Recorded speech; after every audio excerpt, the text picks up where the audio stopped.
What is up, everybody? Welcome to another video here on Leading is a Hard Skill. I am Jake Petway, and today we have another type of video for you. As I'm growing this content library, we're going to be doing a lot of different things. We've been talking about tech, we've been reading stories off Reddit, and I enjoy doing that. We're going to do more of it. But today, I'm going to be talking to you guys about why I decided to become a leader. Now, there are a lot of little anecdotal stories within there where different light bulbs would come on, but we're going to go through the full breadth of this. I'm going to try to do it in as compressed of a time span as I possibly can. So let's get into it. First and foremost, let me lay one thing out. Whenever somebody in an interview says that they see themselves in a leadership position, the very first question I ask them is why? And the answer to that is kind of paramount to their long-term success and to understanding where their head's at. Because you see, leadership roles really, by definition, aren't super fun. If your team succeeds, it is your role as the leader to give away every ounce of that credit. If your team fails, it is your role as the leader to absorb every ounce of that blame. You are your team's air cover. You are their shield. You are the reason why they feel psychologically safe enough to do their job and to try, and you are the reason why they are going to grow. That's a really lonely space to be in, because most of the time, your individual contributors are going to be the ones that really take the shine, and that's right. That's the proper thing, as long as you have the mindset that you want everyone around you to be better. The leader of the team is the person that wants to grow everyone around them. They want to make sure that the people around them are better. Now, some leaders have different styles to get there. I'm not going to say everybody is super kumbaya about this, but the ultimate goal is they want you to succeed and they want you to be the best that you possibly can. So let's get into why I chose that path. Let's rewind the tape back a little bit. Let's go back to 2005, possibly the peak of human civilization, as the great Finn McKenty might say. In 2005, I really started to experience trauma on a very deep level. In 2005, that's whenever we found out that my mom had a disorder that gave her a great amount of pain.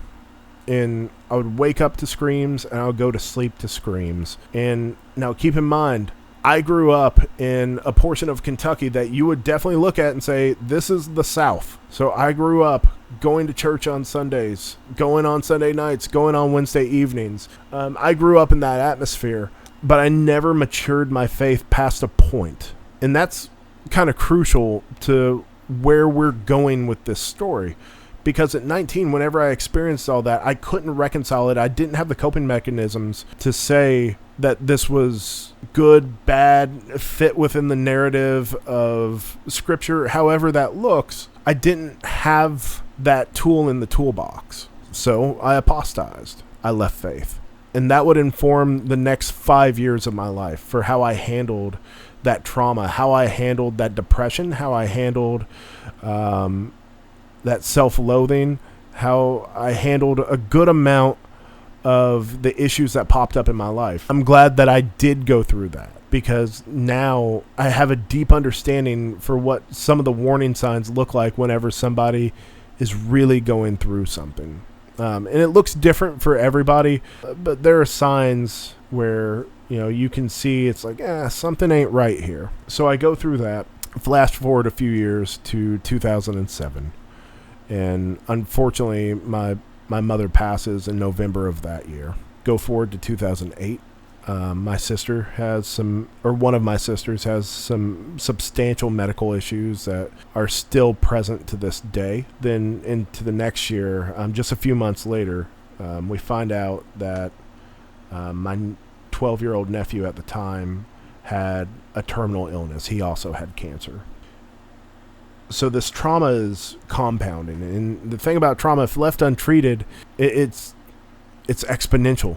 It's compounding interest, but on a much more aggressive scale. So I was a wreck. To say I was a wreck is being unfair to Rex and being very kind to whatever I was. I was broken.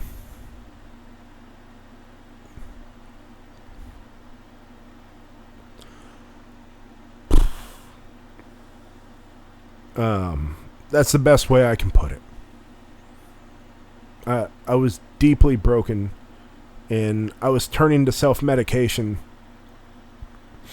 because I saw that as my only outlet to alleviate the pain from that trauma. And even though, I was still living with my dad at the time, and even though he is just a phenomenal human being, he was going through it as well, and I don't think we really knew how to encroach helping each other heal.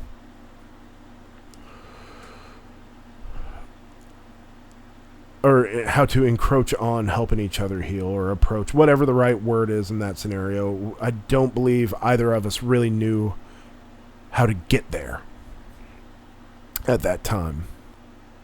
Like I say, this is all happening within a span of about 5 years, and it's so much for any one person to bear. And the shame of it is, if you don't go through it, sometimes you might not always pick up on some of the signs. Because if you would have asked any of my friends back then, and honestly, my dad didn't even know I had the extent of a problem that I had. I was the life of the party. Man, I would tear it down every single night. It was a thing. It was really a thing. Right now, we're in 2009. There's a reason why whenever you look on my logo, it says established 2009.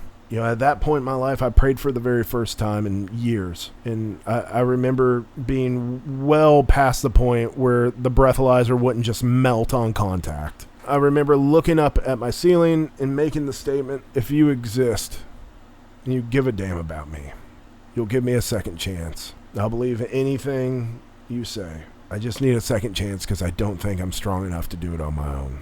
And what I didn't realize at that time, different things were positioning themselves in my life to give me that second chance. And those things we'll talk about in other videos down the road. Believe me, I'm not going to leave everybody hanging like that. But suffice to say, the second chance was coming. And whenever I realized that, it was August 10th of 2009. I woke up and I realized for the first time in a while, I hadn't drank anything. I wasn't experiencing tremors. I didn't have cold sweats. And I was functioning like a human being. That was the moment when I gave my life to Jesus Christ. Now, this is not an advertisement. This is not a recruiting video. This is not anything like that. I'm not the guy to try to force anybody to live under an umbrella that they're not comfortable living under. What it is a statement for why do I care about the people that I'm in charge of so incredibly deeply and completely, is because he cared about me first. And that care was paramount. That care is what I needed. That care is what took me from being the poster child of a messed up kid to a functioning human being that had a future now. Jesus cared about me enough to give me a second chance. So fast forward even further. We go from 2009 through me discovering who I am, me getting an education, me climbing up the ladder, and finally, now I'm in charge of people. How do I do? What do I do? I lead with compassion. I lead with appreciation. And at first, that's the only tool in my tool chest that I had. That's what I thought I needed to do no matter what. Just lead with appreciation and nauseam no matter what. I find out that that's great for a minute, but at some point you have to add a little bit of substance to that. So through trial and error and figuring things out, I figure out how to put process together. I figure out how to chart things out, how to identify bottlenecks, how to move forward, how to be a change agent. I figure all those things out. I start getting into different roles, and with those roles, the thing that always stays is appreciating the people around me. It is understanding the things that they are going through, because I know at one point in my life, I was going through some real stuff, and I didn't have anyone to turn to. I understood that if I had somebody to turn to that I could really just completely unload to, that I probably would have been in a better space. And it is also understanding if somebody doesn't have anything going on in their life, they may still be a little on the aimless side. How do I put focus around these people? How do I put, the guidance to them to where they know this is where I need to go. This is how I need to grow. So all of those things happen. I developed that leadership style of appreciation. I developed that leadership style of caring. I developed that leadership style of unbridled empathy. Now, yeah, sure, there are going to be some times where as a leader, you have to put your foot down and make a call. You're going to have to make a decision at times, and that's okay, because if you've built your base up, everyone around you understands that that decision is in their best interest, and it's in the best interest of everyone involved. But there are going to be more times that you're in a one-on-one with your people, and whenever you say, what are you doing to grow? They're going to tell you, I don't know. Well, what do you want to do? I don't know. That's going to be a conversation you're going to encounter. Or there are going to be times in these calls where you see somebody and you can tell they're not doing great. You can tell they are just emotionally and mentally drained. And it might take a couple of times of you saying, hey, are you okay? And finally morphing to, hey, I can tell something's off. If you don't want me to know, that's fine. And I accept that and I honor that. But I need you to know that I care and I want what's best for you. If you can master those things, the rest of it, building processes, understanding bottlenecks, measurements, KPIs, all those things that come along with managerial jobs, all those things will come. Those are hard skills. But the hardest skill tends to be the soft skills. Tends to be, how am I leading today? How am I shaping these people's lives? And how am I letting them know that I truly have what's in their best interest at heart? So, with that said, I care about people because Christ cared about me. And no matter what umbrella you live your life under, I will care about you the exact same way. All right, guys. This is not the video where you ask for likes and follows. If you don't want to do that, don't do it. It's all good. But what I will ask you to do is this one thing. If you've ever had a leader, a mentor, a parent, no matter who it is in your life that has shaped you significantly through absolute, unabashed love, care, and empathy, let's talk about it in the conversation or in the comments, whatever those things that you write notes in are. Until the next time, we'll see you then.